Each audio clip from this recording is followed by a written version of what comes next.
Hi all, thank you so much for supporting Skanda's videos. ఇలాగనే చాలా బాగా సపోర్ట్ చేయండి. మంచి మంచి వీడియోస్తో మేము ముందుకు వస్తాము. ఈరోజు మా బాబుకి పుట్టినెంటుకలు తీపిస్తున్నాము మా ఇంటి దేవుడు వెంగముని స్వామి దగ్గర. మేము వెళ్ళే ఆ గుడి విశేషాలన్నీ ఈ వీడియోలో చూసేద్దాం. మేము ఉండేది బెంగళూరులో. ముందు రోజు నైటే మా విలేజ్కి వెళ్ళిపోయి అక్కడి నుంచి అంతా పూజ చేసుకొని ఇంట్లో మేము బయలుదేరే వెహికల్స్కి అన్నిటికీ పూజ చేసుకొని అక్కడి నుంచి స్టార్ట్ అయిపోయాము మేము వెళ్ళాల్సిన గుడికి. ఇక్కడ బయలుదేరే ముందర పూజ చేస్తూ ఉన్నాము మేము వెళ్ళే వెహికల్కి. మా ఆయన టెంకాయ హారతి పట్టుకొని రెడీగా ఉన్నాడు, ఎప్పుడు వచ్చి కొడుతుందా అన్నట్టు. నేను ఇంకా కడ్డీలు పెట్టే దాంట్లోనే నాకు సరిపోతుంది, అది ఎక్కడ కానీ స్టిక్ అవ్వడం లేదు. తర్వాత తనే పోయి హెల్ప్ చేశాడు. మేము వెళ్ళే గుడికి మా ఇంటి దగ్గర నుంచి అట్లీస్ట్ అంటే 2.5 hours జర్నీ ఈజీగా పడుతుంది. మేము ఇక్కడ అన్ని పూజలు చేసుకొని మార్నింగే ఒక 6:30 కంతా మేము ఇక్కడ బయలుదేరేసామనుకుంటా.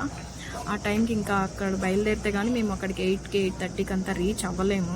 సో ఎంత వీలైతే అంత తొందరగా బయలుదేరాలి అని ముందు రోజే ఫిక్స్ అయ్యి అన్నీ ఫినిష్ చేసుకొని మార్నింగ్ 6:30కి అంతా స్టార్ట్ అయిపోయాం.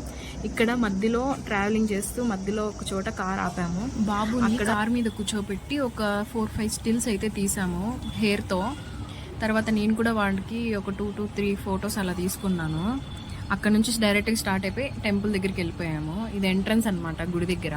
నాన్ వెజ్ అంతా కొడతా ఉన్నారు ఇక్కడ నుంచి కొంచెం దూరంలోనే టెంపుల్ ఉండేది. శనివారం ఒక చిన్న సైజ్ జాతర లాగా జరుగుతుంది ఇక్కడ. చాలామంది జనాలు వస్తూ ఉంటారు.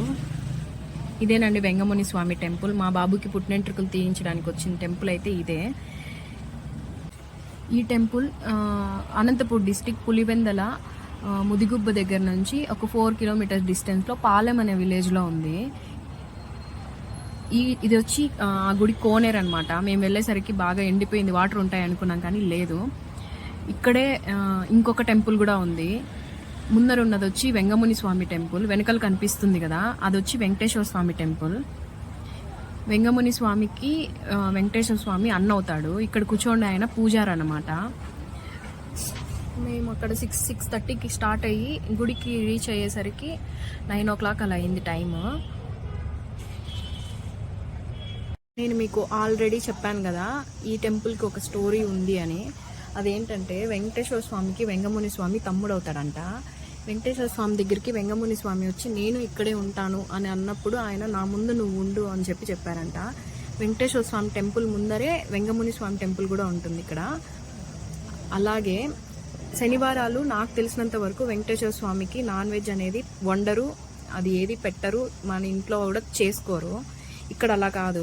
వెంగముని స్వామికి ఖచ్చితంగా శనివారం పూట మేకనో కోడినో బలిచ్చి ఆయనకి నైవేద్యంగా పెట్టి ఆ నైవేద్యంగా పెట్టిన ఆహారాన్ని మళ్ళీ ఎవరైతే భక్తులు తీసుకెళ్ళింటారో వాళ్ళకి ఇస్తే అది ప్రసాదంగా తింటారనమాట. అది అక్కడ ఆచారం, కంపల్సరీ అక్కడ చేయాల్సిందే. ఇక్కడ కనిపిస్తుంది కదా అదే వెంకటేశ్వర స్వామి టెంపుల్.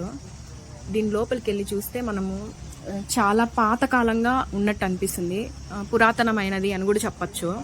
అసలు పూజలు అలాంటివి ఏమీ జరగవు ఇక్కడ వెంకటేశ్వర స్వామి పాదాలు కూడా ఉంటాయి. ఈ నాన్ వెజ్ ఈ వాసన అవంతా భరించలేక వెంగముని స్వామి ఏంటంటే ఆయన తిన్నవన్నీ వెనకకి గుడి నుండి ఆయన గుడి నుండి ఈయన గుడి మీదకి విసిరేవాడంట. అలా స్టోరీలో చెప్తా అన్నారు. అది ఎంతవరకు నిజమో మనకైతే తెలీదు. ఇక్కడ లోపలికి వెళ్తే పెద్ద పట్టం కూడా కనిపిస్తుంది వెంకటేశ్వర స్వామి. ఈ ఓపెనింగ్ ప్లేస్ నుంచే వెంకటేశ్వర స్వామి ఒక్కసారిగా మాయమైపోయాడు అనేది అక్కడ చెప్తున్న స్టోరీ అనమాట. అది వాళ్ళ నమ్మకం. ఇక్కడైతే నిత్యం పూజలు అలాంటివి ఏం జరగవు. అక్కడికి వెళ్ళిన ప్రజలే అక్కడ దీపారాధన చేసుకుంటా ఉంటారు. ఇక్కడ పక్కన ఒక చెట్టు కూడా ఉంది, అక్కడ అన్ని కోస్తూ ఉంటారు అనమాట, యాట్లు అవంతా. ఇది వచ్చి కళ్యాణ కట్ట, ఇక్కడ గుండు గీస్తూ ఉంటారు. ఇది గుడి ఎంట్రన్స్ అనమాట. అక్కడ కోళ్ళు అవన్నీ బలిస్తారు. ఇదేనండి గర్భగుడి అనమాట ఇది.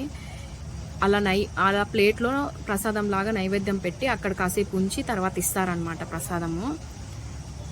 నాకు ఇక్కడ ఇంకొకటి ఆశ్చర్యంగా అనిపించింది ఏంటంటే మునీశ్వరుడు అంటే నాకు తెలిసినంత వరకు నాన్ వెజ్ తింటారని అయితే నాకు ఐడియా లేదు. ఈ గుడికి వచ్చిన తర్వాత ఫస్ట్ టైం శనివారము నాన్ వెజ్ వండి దేవుడికి పెట్టి మళ్ళీ మనం కూడా తినాలి అనేది అయితే తెలుసుకున్నాను. ఈయనేనండి మునీశ్వరుడు. ఈయన ఇక్కడే జీవ సమాధి అయినాడు అనమాట. ఈయనే మా ఇంటి దేవుడు. ఇక్కడే మా బాబుకి పుట్టినెంట్రుకలు తీపించడానికి మేమైతే వచ్చింది. మీకు ఈ గుడి విశేషాలన్నీ బాగా నచ్చినట్టయితే కంపల్సరీ వెళ్ళి విజిట్ చేయండి, చాలా బాగుంటుంది. రూమ్స్ అంతా ఫెసిలిటీ కూడా పాత్రలు అన్నీ కూడా అక్కడే దొరుకుతాయి. Thank you so much for watching this video. ఈ వీడియో మీకు నచ్చినట్టయితే లైక్ చేసి, షేర్ చేసి, కమెంట్ చేయండి. అలానే మా ఛానల్ని సబ్స్క్రైబ్ చేసుకోండి.